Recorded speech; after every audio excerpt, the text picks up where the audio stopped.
Hi, I'm Jim Arndt. I'm one of the vocational rehabilitation counselors with the Veterans Career Program through PVA, Paralyzed Veterans of America, and I'm here to present a presentation about federal resumes, how to make yours stand out.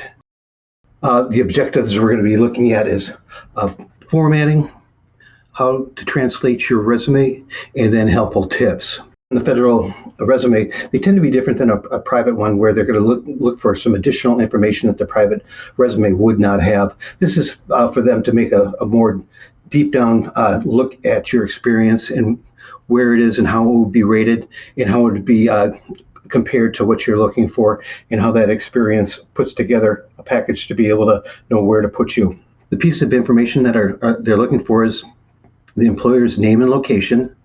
They're looking for a job title. They're looking for start and end dates. It's very important here to put the months and the years because that's where they're going to get your calculation. Without the months, they're not going to be able to calculate your time of service, and you're going to want to make sure you have that because they won't count it if it's not in place. They're going to be looking for average number of hours worked per week. If it's 40, that's great. If it's something less or something more, you can add that in. They're going to want a detailed description of daily responsibilities. These can be your bullet points from your regular resume with some additions if there's some job duties that need to be added.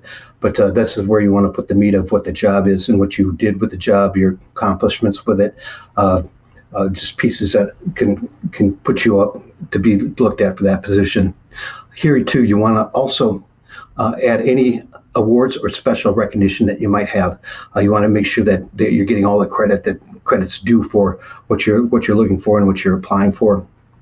They're also looking for supervisor's name and contact information, and just put the best you can with it. They're looking for the name and address and contact with emails and phone numbers.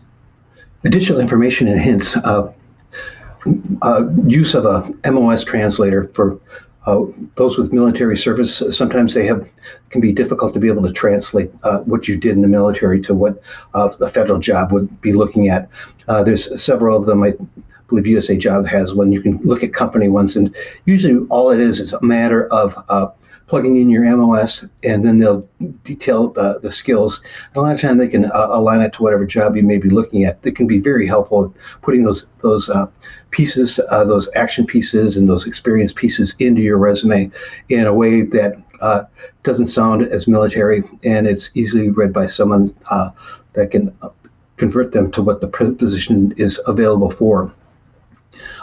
You also can use lists of action nouns and verbs. For me, it makes it a lot easier to have a couple of these lists out, so you can be able to switch things up and put some variety in place, because you don't want to keep using the same ones over and over for each bullet point. And a lot of them can have some nice specific pieces that can help identify your area you want identified. Other piece too that's really important is use keywords from the job description. Before you put the resume out, you want to make sure you go through the job description, compare to what you have done, what keywords they're looking for, and make sure you're adding them in. I usually would say put them in your own words, because you don't want to necessarily cut and paste on those things. But it's really important for any kind of search, if they're looking into how your experience goes in place. It'd be more than the experience in the years, but it'd also be the actual words they're using to describe the position that they're announcing. The other key thing too, and we talked briefly a little bit about it, is to use bullet points.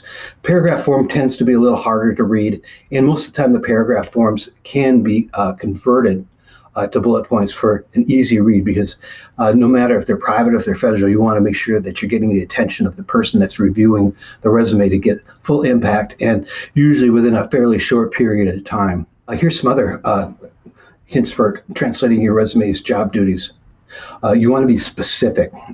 You want to put the who, what, why, where, and include numbers. I mean, these are the pieces that kind of give the description and the picture of you as a worker, and how they may be able to view you as in comparison with their team and how you might fit in. It's pretty important with that. And the numbers piece is, if you were training numerous people, supervising people. If you were dealing with logistics that dealt with some pretty big numbers, you want to make sure you add those pieces in so they can actually see what you've done and compare them to what they may want you to do.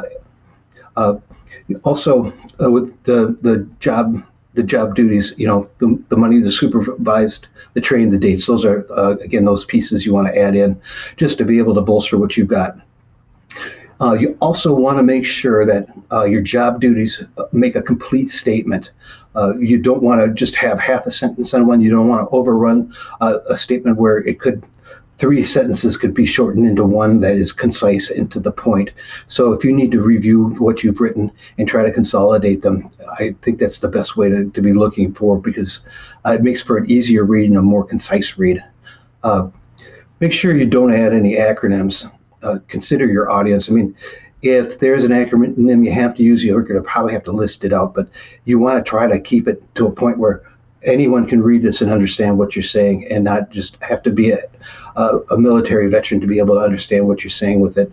The other piece is tailor your resume to the job announcement. We were kind of talking about that before by looking through and seeing about putting keywords in. Look at what is in the announcement and be able to compare or even change some of the descriptions of what you've done in the past to better fit what they're looking for. I mean, it may take a little bit more time to do this, and you may have to do this on multiple times, but if you get a good process of reading through and adding those in, it's not that hard of a thing. And a lot of the time, too, I will just do a new save as, and then just name the newest resume for the position you're going for. Another real important piece that I think a lot of veterans forget or may not even know that they're available for is the veterans' preferences. The point advantage you get, the different non-competitive hiring procedures, such as Schedule A, 30% or more, VRA, those type of non-competitive appointments can go a long way, and you want to make sure that you're listing them so they are in your resume. There's also a section 2 on your profile where you're going to add these pieces, and you want to make sure you're getting full credit because they do go a long way. Continuing on with how to translate your resume job duties, you can use the STAR method, which is not that far from who, what, and why, and where, but look at your situation. Describe the tasks. What are your activities and the results? I mean, these are just a little different way of looking, but if you need to write these things out and make sure that you get them put in so they can be reviewed properly. Your accomplishments should be related to the job, if all possible. And this could be that you've accomplished the tasks they're asking for, and you can go into a description on what that is and how to be able to put that in place so they can tell that you've done what they're asking. Or you can come up with a close approximity of what they're looking for from another duty that was very similar. You want to be able to add in what you can on that. If they're direct experience, that's great. If not, as close as you can get. You want to add in there if you created programs. You want to put in if you've created solutions. And I think those are really important just to be able to see how you can look forward to be able to fix things that are coming up or improve on duties that are coming up. Those are really important things that I think the employers really want to see. If you do put your skills, back them up. Your skills, if you're good with people, why don't you talk about knowing the chain of command, how you deal with somebody. If you've got great accounting skills, back them up. What are these accounting skills? What kind of computer programs have you used to do it, and what has qualified you to become that? And I think it's also really important how, when, and why your skills were used. Again, from other things, the interviews and the resumes are looking for how they can apply your skills and your experience to what the position is and how you may fit in. And these are really big for making those comparisons, even to get the resume. So it really lines into a lot of things that they're looking for you to be able to accomplish those goals. Just some extra pieces of information.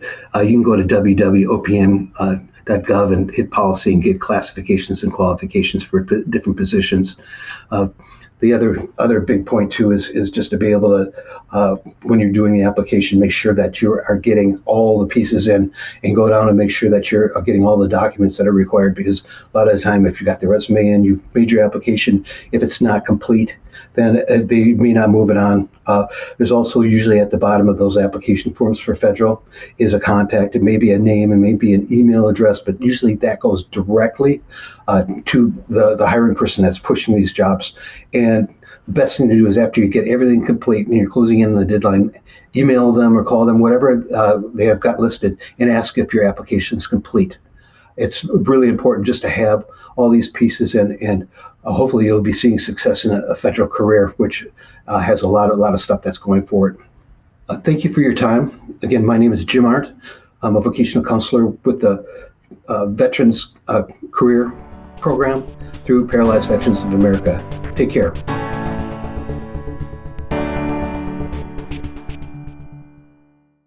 Since 1946, PVA has been the leading advocate for veterans with spinal cord injuries and diseases such as MS and ALS. We help all veterans with disabilities by helping with earned benefits and specialized health care, education and career resources, adaptive sports, housing and legal assistance. Learn more at pva.org.